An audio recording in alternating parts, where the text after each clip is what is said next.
ଧନୁ ରାଶି ପାଇଁ ଜୁନ୍ ମାସର ମାସିକ ରାଶି ଫଳ।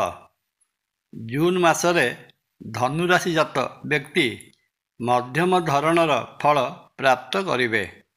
କ୍ୟାରିୟର ବା କର୍ମକ୍ଷେତ୍ରରେ କିଛିଟା ଚ୍ୟାଲେଞ୍ଜର ସମ୍ମୁଖୀନ ହେବାକୁ ଯାଉଥିବା ବେଳେ ଭାଗ୍ୟ କିନ୍ତୁ ସପୋର୍ଟ ଦେବ। ଏହି ମାସରେ ଆର୍ଥିକ ନିବେଶ କରିବାକୁ ଚାହୁଁଥିଲେ ସତର୍କତାର ସହିତ ପୁଞ୍ଜି ବିନିଯୋଗ କରିବା ଠିକ୍ ରହିବ। ଜୟ ଜଗନ୍ନାଥ। ନମସ୍କାର, ମୁଁ ତପନ ଡାଇଜେଷ୍ଟକୁ ଆପଣଙ୍କୁ ସ୍ୱାଗତ। ବିସ୍ତାରରେ ଜାଣିବା 2025 ମସିହା ଜୁନ୍ ମାସ ପାଇଁ ଧନୁରାଶିର ମାସିକ ରାଶିଫଳ ବିଷୟରେ। ଜୁନ୍ ମାସରେ ଧନୁରାଶିର କ୍ୟାରିୟର ସମ୍ପର୍କରେ ଜାଣିବାକୁ ଗଲେ ଜଣାଯାଏ ଯେ ଆପଣଙ୍କ ରାଶିର କର୍ମକ୍ଷେତ୍ର ଉପରକୁ ଶନି ମହାଗ୍ରହଙ୍କର ଦୃଷ୍ଟି କର୍ମକ୍ଷେତ୍ରରେ କଠିନ ପରିଶ୍ରମ କରାଇବ। ପରିଶ୍ରମର ଫଳ ମିଳିବାରେ ଅହେତୁକ ବିଳମ୍ବ ସୃଷ୍ଟି ହେବ।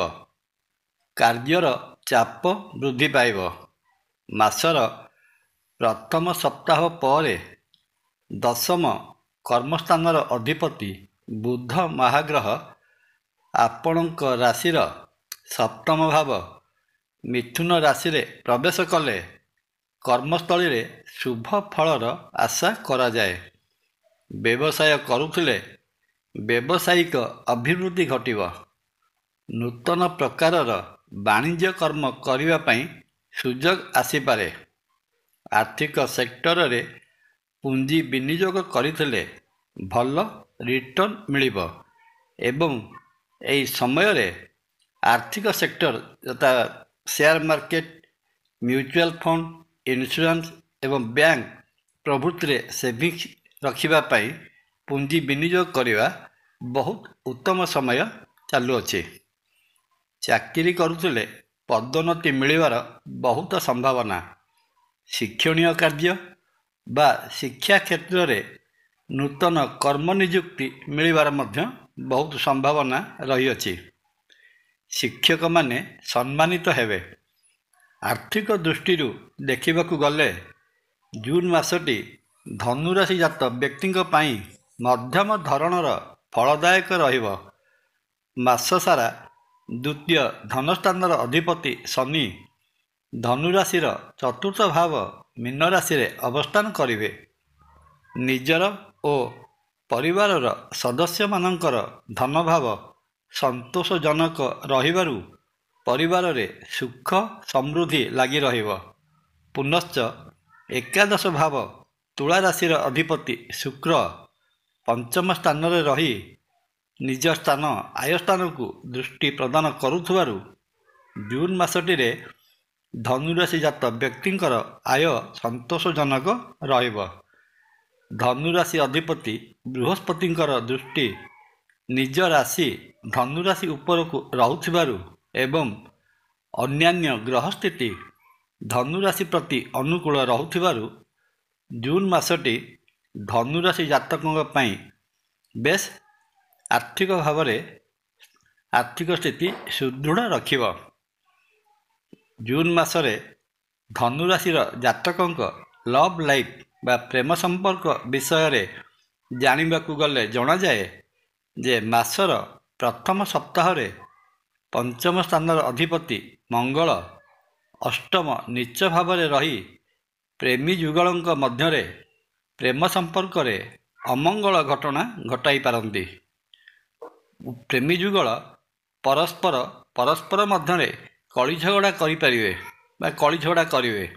ହୁଏତ ହାତାହାତି ପର୍ଯ୍ୟନ୍ତ କଥା ଯିବାର ମଧ୍ୟ ସମ୍ଭାବନା ଅଛି। କିନ୍ତୁ ପ୍ରଥମ ସପ୍ତାହ ପରେ ମଙ୍ଗଳ ନବମ ସ୍ଥାନକୁ ଗଲେ ପ୍ରେମର ପରିଭାଷା ପୁଣି ନୂଆ ମୋଡ଼ ନେବ। ତା ସାଙ୍ଗକୁ ପଞ୍ଚମ ସ୍ଥାନରେ ଶୁକ୍ରଙ୍କର ଅବସ୍ଥିତି ପ୍ରେମ ଭାବକୁ ଆହୁରି ରଙ୍ଗୀନ କରି ଗଢ଼ି ତୋଳିବ। ଉଭୟଙ୍କ ମନ ମଧ୍ୟରେ ରୋମାଣ୍ଟିଜିମ୍ର ଫଲ୍ଗୁ ଧାରା ପୁଣି ପ୍ରବାହିତ ହେବ।